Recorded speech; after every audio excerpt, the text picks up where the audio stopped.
মধ্যপ্রাচ্যে শুরু হওয়া যুদ্ধ পরিস্থিতিতে গত ২ মার্চ থেকে ইসরায়েলি হামলায় লেবাননে এখন পর্যন্ত ৬৮৭ জন নিহত হয়েছেন।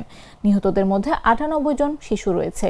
বৃহস্পতিবার প্রকাশিত এক বিবৃতিতে লেবাননের স্বাস্থ্য মন্ত্রণালয় এসব তথ্য জানিয়েছে। লেবাননের স্বাস্থ্য মন্ত্রণালয়ের তথ্য মতে নিহতদের মধ্যে আরও রয়েছেন ৬২ জন নারী ও ১৮ জন প্যারাডেমিক। একই সময় আহতদের সংখ্যা বেড়ে দাঁড়িয়েছে ১,৭৭৪ জনে। আহতদের মধ্যে ৩০৪ জন শিশু, ৩২৮ জন নারী এবং ৪৫ জন প্যারাডেমিক রয়েছেন বলেও বিবৃতিতে উল্লেখ করা হয়।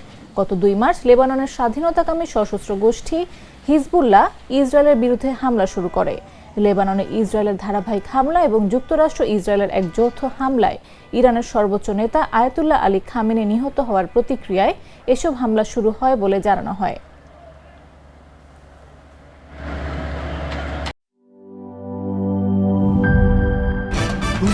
ভয় পাস না, এটা কসমিক ডোর। শব্দের আরেক নাম কসমিক ডোর। এর ওয়াল থিকনেস ও রিপ থিকনেস বেশি থাকায় এটাকে 50 বছরেরও বেশি। কসমিক ডোর, নিশ্চিন্তে 50 বছর।